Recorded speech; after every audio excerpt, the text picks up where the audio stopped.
painkillers are hurting you, which is kind of ironic, right? Because they claim to kill pain when really what they're doing is hiding it or obscuring it from your perception. And does that actually help? Well, maybe sometimes. If the pain would be so distracting from what you really, really, really need to do right now, then actually I'm well in favour of taking something to deal with, like a terrible congested headache in the winter when I've got to drive the car and I'd much rather be able to concentrate. But habitually taking painkillers, I think it's a mistake, because it's cutting us off from valuable information about the source of that pain and the part of the body that's suffering.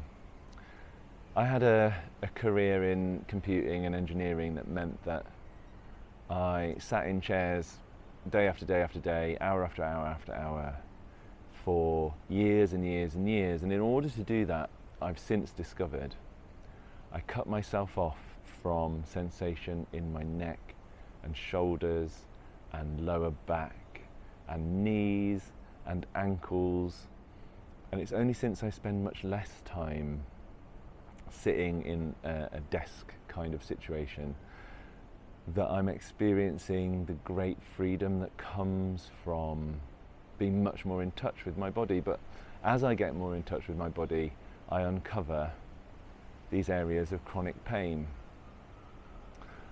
And I've learned to stand differently, to look around differently, to reach with my arms differently, to hold my core differently when I walk, to use my knees differently, to not overbalance on my knees quite so much, to free up my ankles and have less clumpy shoes, all through a process of allowing the pain to be there and taking it as guidance from my body as to what my body does and doesn't like.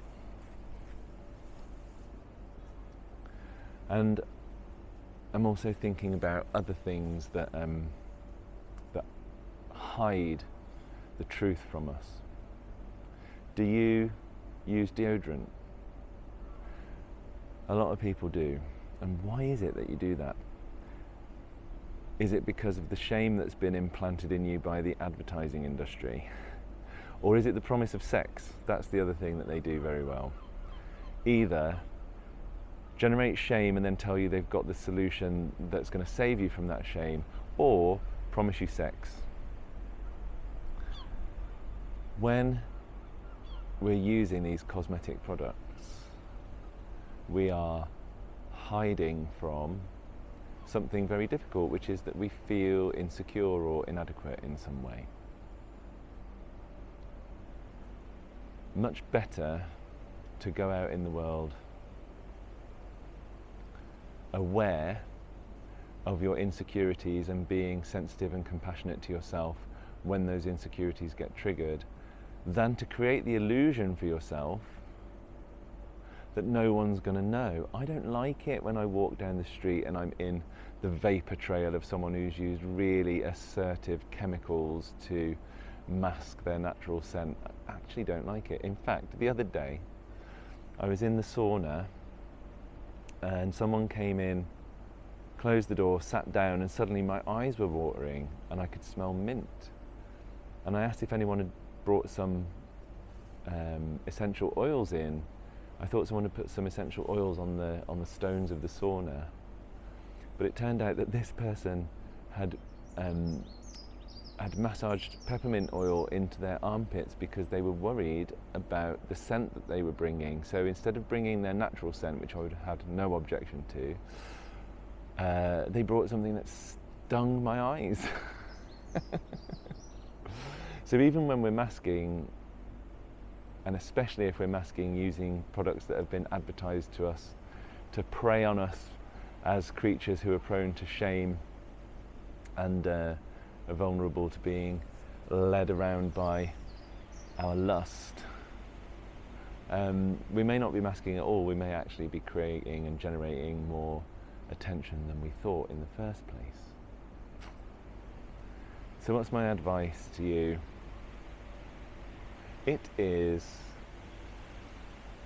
to be conscious of your choices when it comes to opening yourself up to information from your body and information from your mental space, your personal psychology, your worries, your beliefs about yourself. To spend more time with that compassionately, with curiosity, with an openness to using that information to help you change your habits or come up with new options for how you might behave, how you might interpret the world. And of course, if you really need relief from some symptoms, consult your doctor. I'm not a doctor, I'm not giving medical advice. No one can blame me, I've had my lawyers check it over. You look after yourself in the best way that you can, of course.